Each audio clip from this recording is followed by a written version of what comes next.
Bonjour à tous, on est très heureux de vous retrouver pour ce premier numéro de la saison de Parlement Hebdo, l'émission qui revient sur les temps forts de la semaine au Parlement.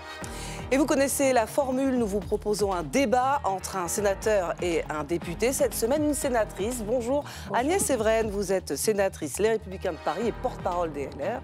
Et vous allez débattre avec Arthur Delaporte. Bonjour, député socialiste du Calvados et porte-parole, vous aussi, du PS. Et vous réagirez tous les deux à l'annonce de Sébastien Lecornu, le Premier ministre, qui a décidé de ne pas utiliser l'article 49.3 de la Constitution qui permet, on le rappelle, au gouvernement de passer en force sur un texte au Parlement. Et puis cette semaine, l'Assemblée nationale a repris ses travaux pour élire son bureau. Le Rassemblement national fait son retour dans les instances dirigeantes avec 2 postes de vice-président.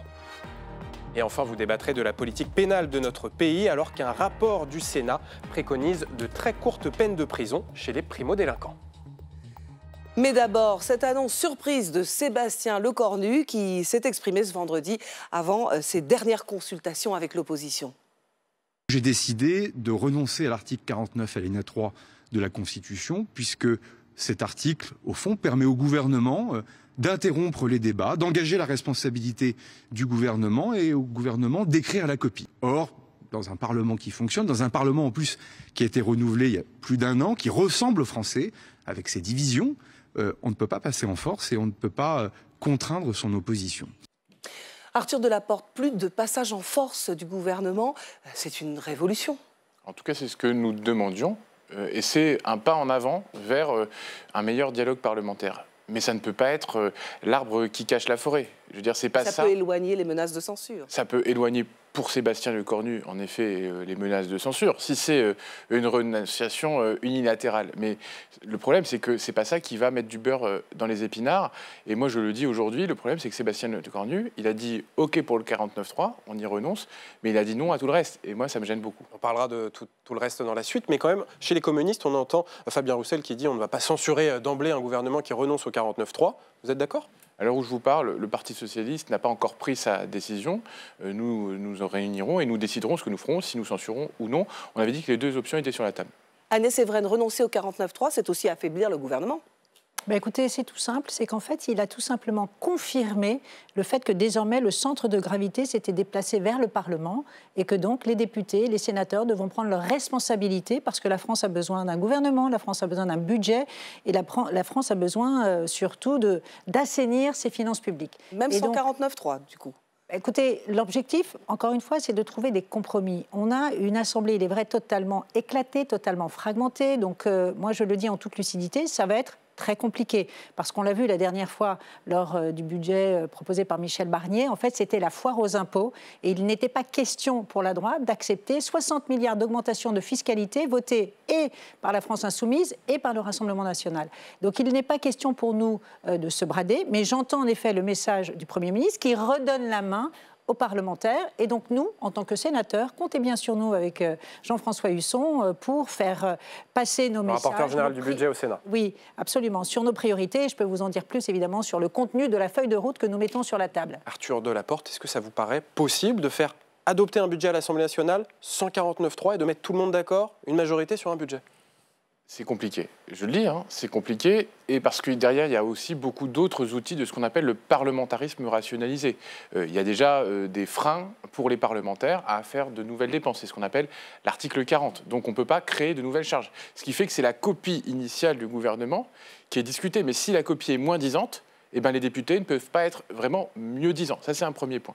Il y a un deuxième point sur le budget de la sécurité sociale qu'on appelle l'article 45. L'article 45, c'est le fait de ne pas pouvoir faire des choses qui sont déliées du sujet. Si le gouvernement, par exemple, sur le budget de la sécurité sociale, le seul moyen de faire évoluer, par exemple, la réforme des retraites, décide de ne pas parler des retraites, alors nous ne pourrons pas abroger, via le projet de loi de financement de la sécurité sociale, la réforme des retraites. Voilà, c'est 2 petits exemples qui permettent de dire que le 49.3, oui, mais ça n'est pas tout, et ça n'est pas ça qui permettra un débat total. Et je rajouterai même une dernière chose, en disant que la commission mixte paritaire, qui est l'instance finale où on finit de concocter ce budget, est 7 députés, 7 sénateurs. Des LR et des macronistes. Mais justement, vous êtes porte-parole tous les deux, on a un débat droite-gauche. Est-ce que vous êtes prêts tous les deux à discuter concrètement, à faire des concessions, des compromis pour avoir un budget ? Agnès Evren, quelles concessions vous proposez sur le budget aux socialistes ? Écoutez, faut dire la vérité aux Français. C'est très très difficile en fait d'aller dans des alliances qui sont contre nature et qui vont à l'inverse de l'intérêt supérieur du pays. Je dis tout simplement une chose, ça fait 50 ans que la France vit au-dessus de ses moyens. Ça fait 50 ans que la gauche nous sort la baguette magique des impôts dès qu'il y a un problème. Est-ce que ça a réduit pour autant les déficits et la dette? Non. Donc vous voyez, dans ces conditions, nous, on ne peut pas accepter par exemple, comme l'a proposé la gauche, 27 milliards d'impôts supplémentaires sans réduction de dépenses publiques sur les entreprises et sur les patrimoines. On ne peut pas non plus accepter d'abroger, ou en tout cas de suspendre la réforme des retraites, qui est la seule réforme structurelle qui permet aujourd'hui de baisser le poids de nos dépenses publiques. Vous voyez, il suffit tout simplement de dire aux Français, aujourd'hui, la France n'a pas de problème de fiscalité, elle a un problème d'addiction à la dépense publique. C'est l'intérêt tout simplement des Français que d'entendre ce message. Arthur Delaporte. J'allais vous dire qu'on était prêt à discuter, mais là, quand j'entends Agnès Séverin, vous voyez bien qu'elle ferme la porte à tout. Et donc, si on a un budget ferme la porte dont le à point de départ, l'augmentation des impôts, ça c'est certain. De recettes, pas de recettes nouvelles, notamment sur les plus riches qui ont été épargnés par les politiques macronistes. Si vous dites pas de Michel Barnier avait proposé Arthur Delaporte. Sur les hauts revenus. Alors qu'il y en aura mécaniquement, par exemple, des dépenses nouvelles, puisque les dépenses de santé sont dynamiques, comme on dit, et donc elles augmentent chaque année, même si on cherche à les contenir. Nous avons proposé, nous, dans notre plan budgétaire, contrairement à ce que vous dites, des pistes d'économie. Il y en a. Lesquelles ? Mais on avait proposé sur la réforme de l'État, sur la réorganisation, par exemple, sur le médicament aussi. Je peux vous dire, on avait 2 milliards d'euros d'économies sur le médicament. Donc, non, mais on pourrait refaire le débat budgétaire. C'est juste que je vous dis que vous ne pouvez pas caricaturer à ce point. Mais c'est sûr qu'il faut évidemment des impôts nouveaux. Il faut évidemment des impôts nouveaux parce que demain, sinon, qui va payer? Ce sont les catégories populaires par des coupes dans les services publics et ce sont eux qui le paieront sur leur vie avec la réforme des retraites. C'est parce qu'en fait, on demande sans arrêt des efforts aux Français. Mais il y en a un qui ne fait jamais d'efforts, c'est l'État. L'État doit réduire ses dépenses de fonctionnement. Et nous, vous le savez, au Sénat, nous avons lancé une commission d'enquête, notamment sur des agences et opérateurs de l'État qui sont en roue libre totale et qui coûte en fait 80 milliards d'euros. On pourrait en fusionner, en supprimer, voilà. Je voudrais vous entendre sur un point intéressant qu'a évoqué Sébastien Lecornu. Il a dit il n'y aura pas de taxe Zuckman, mais il a posé quand même la question de la justice fiscale en évoquant les 0,1% les plus riches de notre pays. Est-ce que les LR sont prêts à demander un effort à ces 0,1% les plus riches? Mais bien sûr, en partant du principe qu'il faut arrêter de stigmatiser les plus riches. Les plus riches créent de la richesse, ils créent de la valeur ajoutée, ils créent de l'emploi. Maintenant, oui, il y a un souci de justice fiscale et sociale en France. Oui, nous proposons éventuellement de mettre fin, par exemple, à la suroptimisation fiscale parce qu'il y a des trous dans la raquette, bien évidemment, mais sans pour autant obérer la compétitivité. Malheureusement, ce qui était proposé par la gauche jusqu'à maintenant, la taxe Zuckman, était une pure folie parce qu'en fait, on détruit la richesse avant même qu'elle soit toujours, vous parlez au passé. Tout simplement. Là aussi, c'est démagogique de se dire on va toucher à 1800 foyers et ça va tout de suite baisser les déficits et la dette. Non, ça n'a pas de sens. Il peut y avoir quand même un compromis sur cet effort fiscal demandé aux très riches. Moi, quand j'entends Agnès Séverin, je me dis qu'elle ferme la porte à tout. Mais non, et quand j'entends François Bayrou, maintenant vous venez me dire il y aura pas. Soyez honnête. Vous savez, Michel Barnier est celui. Si vous voulez, je vous ai écouté. Allez-y, Arthur Delaporte. Non, vous avez dit il n'y aura pas d'impôt nouveau. Si on impose les plus riches, c'est un impôt nouveau. Ça, c'est mécanique. Vous parlez des 1800 fortunes qui se sont enrichies chaque année de 10% depuis 8 ans. 10% d'enrichissement chaque année.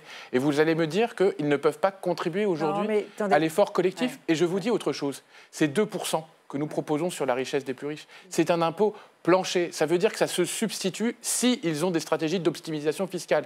Mais s'ils payent déjà 2% de leur patrimoine en impôts, ils n'auront pas à payer 2 fois. Donc il faut arrêter aussi ces mensonges-là. Aujourd'hui, les riches qui payent leurs impôts, qui ne cherchent pas à optimiser, à chercher à contourner le fisc, eh bien oui, ils ne seront pas plus imposés. Par contre, les ultra-riches... Vous êtes un parfait connaisseur de ces sujets économiques et vous savez très bien que pour redistribuer la richesse, il faut d'abord la créer. Ça a très bien marché, le ruissellement d'Emmanuel Macron. Les plus pauvres sont plus pauvres, les plus riches sont plus riches. Faire de la pédagogie à ceux qui nous écoutent.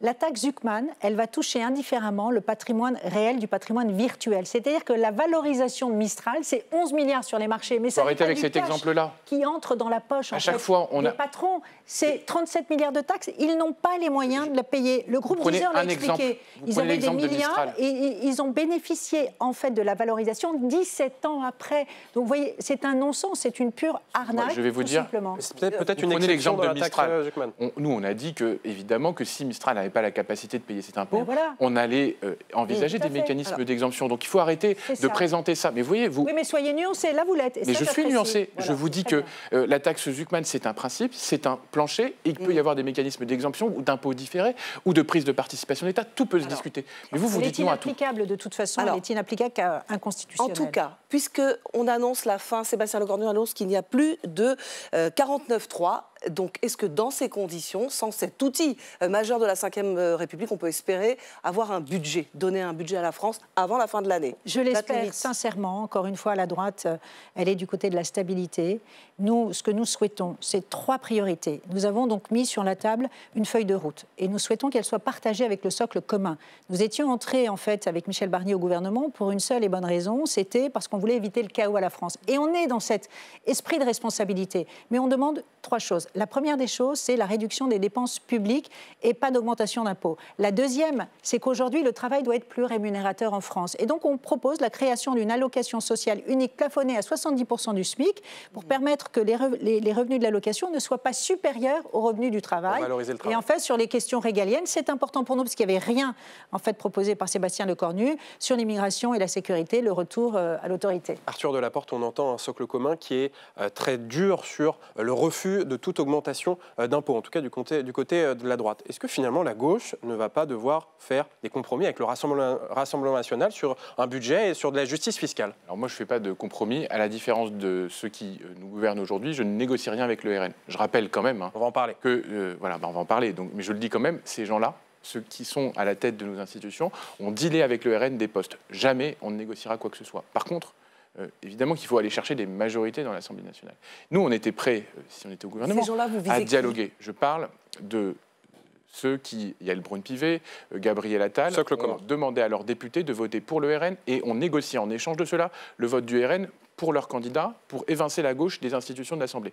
Maintenant, ceci étant dit, je vous rappelle que Mme Agnès Evren le disait à l'instant, nous ne pouvons pas accepter ces refus de principe des Républicains qui disent pas d'augmentation d'impôts. Parce que sinon, si ce n'est pas d'augmentation d'impôts, ça reste un système fiscal inégalitaire. Et donc, c'est les plus pauvres qui vont payer. Et nous, on a dit, on protège les classes populaires, les classes moyennes, et tout budget qui sera contraire à ce principe, tout budget qui sera la continuation du macronisme par lui-même, sera censuré. Et donc, je le dis à Mme Evren, si elle veut la stabilité pour le pays, il faut mettre de l'eau dans votre vin. Alors, en attendant, on va revenir sur l'une des actualités de cette semaine très politique. Les députés ont donc voté. Le Rassemblement national fait son retour au poste clé de l'Assemblée nationale. Le récit d'Elsa Mondingava. Madame Nadège Beaumangoli, Madame Clémence Guettet, Monsieur Christophe Blanchet, Madame Marie-Agnès Poussier-Winsbach, Monsieur Sébastien Chenu et Madame Hélène Laporte ayant obtenu la majorité absolue des suffrages exprimés, je les proclame dans cet ordre vice-président de l'Assemblée nationale. À l'annonce des résultats, les troupes de Marine Le Pen exultent. Après une année d'absence, le Rassemblement national est de retour au bureau de l'Assemblée.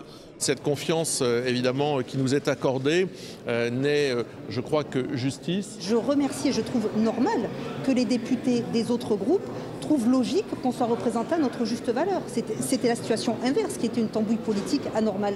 L'année dernière, le camp présidentiel avait refusé de voter pour des candidats d'extrême droite.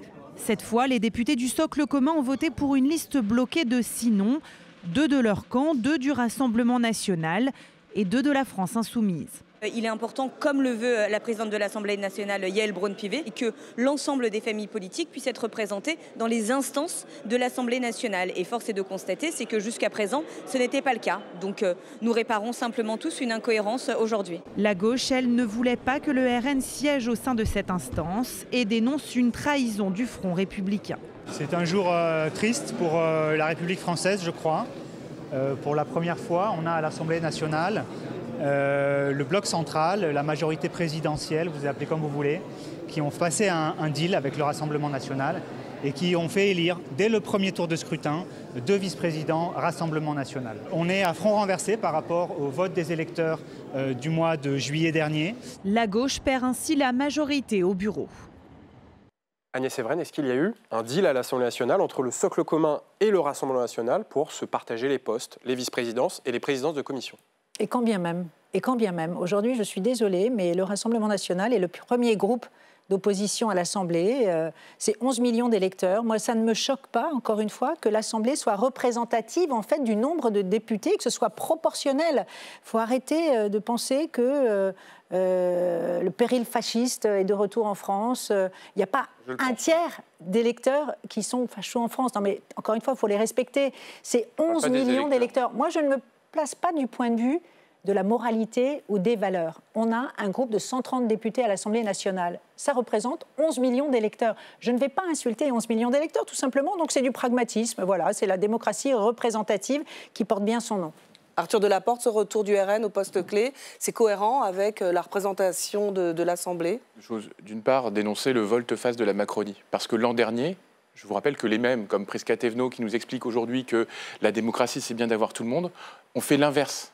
C'est-à-dire qu'ils ont banni le RN pour un principe simple. Ils ont été élus grâce au Front républicain. Les électeurs sont venus et ont dit « nous ne voulons pas donner une majorité au Rassemblement national. Et nous ne voulons pas accepter... » Mais ni à la gauche non plus. Dans mon département, il y avait un candidat insoumis contre Elisabeth Borne. Il s'est désisté. Ouais. Il s'est désisté parce qu'il a considéré qu'Elisabeth Borne, qui avait fait la réforme des retraites, était moins dangereuse que le Rassemblement national. Pourquoi? Parce qu'on considère que le Rassemblement national ne respecte pas, oui, les valeurs républicaines. Alors peut-être que les valeurs, ça ne veut plus dire grand-chose pour les républicains, pour ceux qui se prétendent. Il y a 11 millions d'électeurs donc qui n'ont pas de valeurs républicaines. Je parle du Rassemblement national, je ne parle pas des électeurs. En fait, à la différence de vous, je ne confonds pas les électeurs et les élus. On peut avoir des élus corrompus et des électeurs vertueux. Et oui, ça arrive même chez les Républicains. Donc, vous voyez bien le problème. On peut avoir des électeurs qui votent parce qu'ils sont en colère pour le Rassemblement national. Mais les élus du Rassemblement national, les députés qui tenaient des librairies néo-nazis, il y en a au Rassemblement national. Ils sont tolérés, ils se représentent élection après élection. Est-ce que je l'accepte? Non. Donc, voilà, moi, ma position. C'est de dire que le Rassemblement national n'est pas digne de nous représenter. Hier, les macronistes ont voté dans ma commission pour un député qui avait dit que la Shoah c'était l'IVG, ou l'IVG était une Shoah. Vous voyez? Et ça, moi, ça m'indigne. Ils l'ont fait, ils ont voté pour lui, ils l'ont élu vice-président, les macronistes, de la Commission des affaires économiques. Est-ce que vous l'auriez fait? Est-ce que vous auriez voté pour quelqu'un qui dit l'IVG, c'est comme la Shoah? Non, mais je suis entièrement d'accord, évidemment. Alors, on a vu que le Rassemblement national, au moment d'ailleurs de 2024, n'était absolument pas prêt, qu'il y avait des brebis galeuses et Jordan Bardella. Ils sont là au Parlement. L'a redit. Il y en avait une d'ailleurs qui avait dit, vous voyez, je ne suis pas raciste puisque mon ophtalmo est juif. Moi, ça m'avait totalement choquée. Mais après, encore une fois, je le redis, ils ont été élus. Il y a 11 millions d'électeurs qui ont voté pour le Rassemblement national. Je ne suis pas Rassemblement national, mais je trouve tout simplement que, encore une fois, c'est la représentativité de toutes les forces politiques à l'Assemblée. Non, mais juste la représentativité. Mais LFI, vous savez, LFI est le premier danger pour la France, à mon avis. Et pourtant, ils ont eu aussi deux vice-présidences. C'est aussi simple que ça. On parle de représentativité, mais la représentativité, c'est valable pour LFI aussi. Tout le monde a le droit à la parole. Tout le monde a le droit d'amender. LFI comme le Rassemblement national.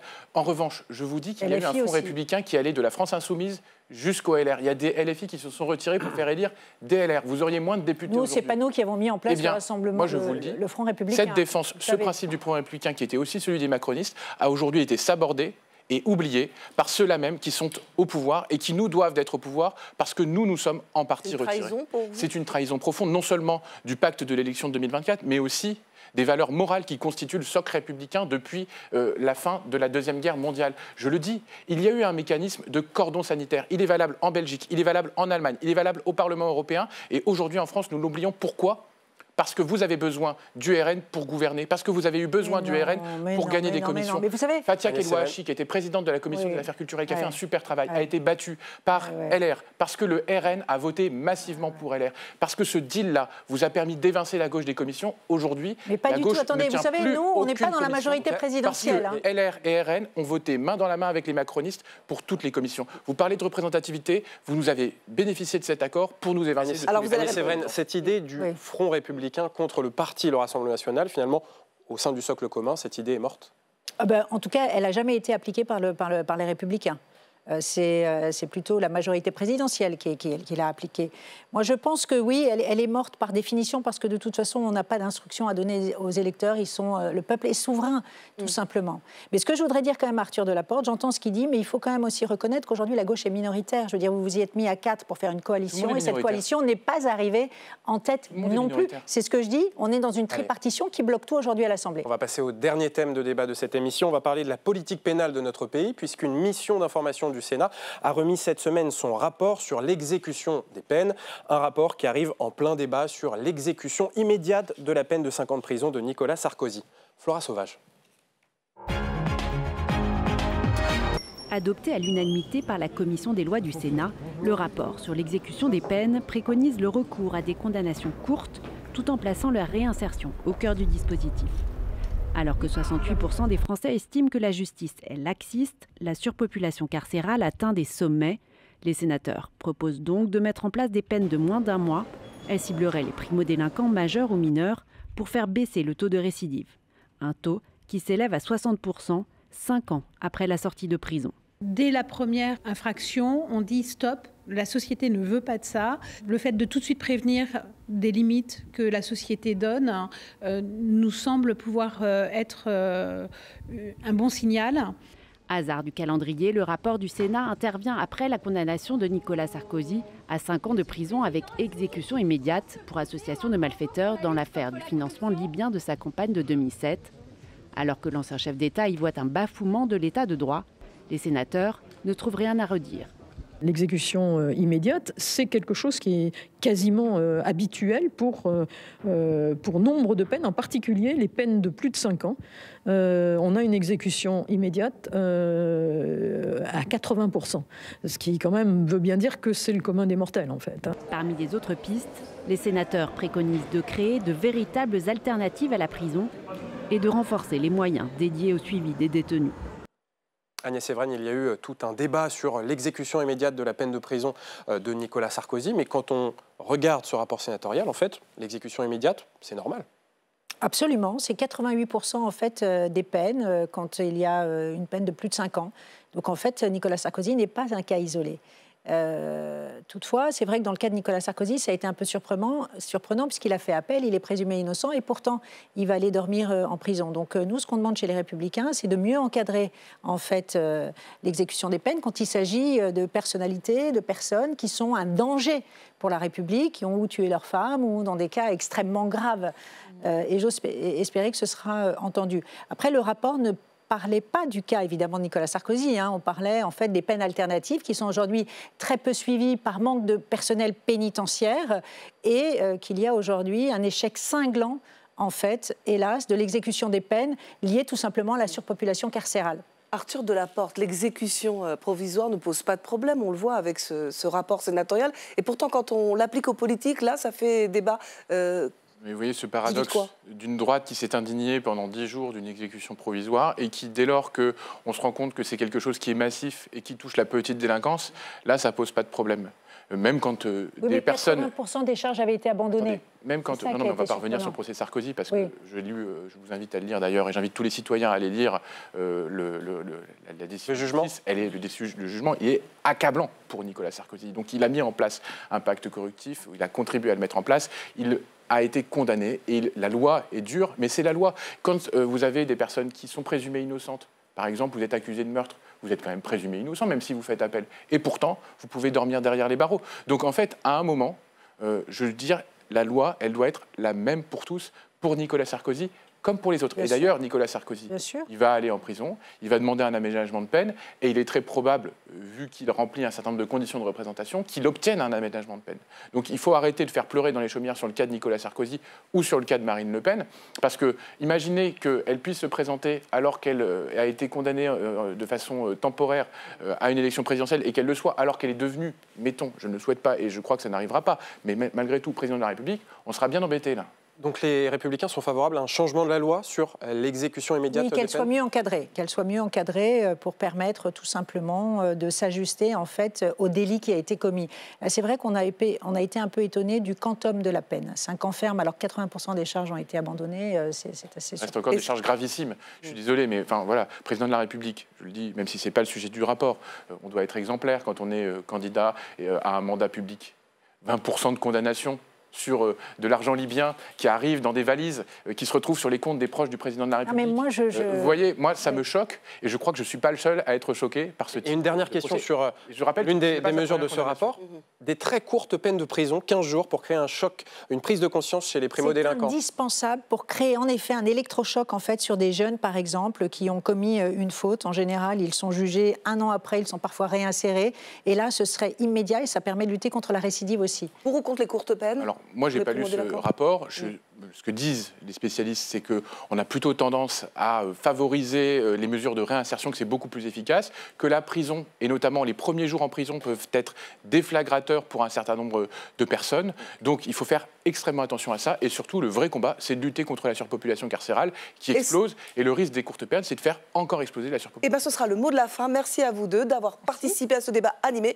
On se retrouve la semaine prochaine. Ciao, ciao.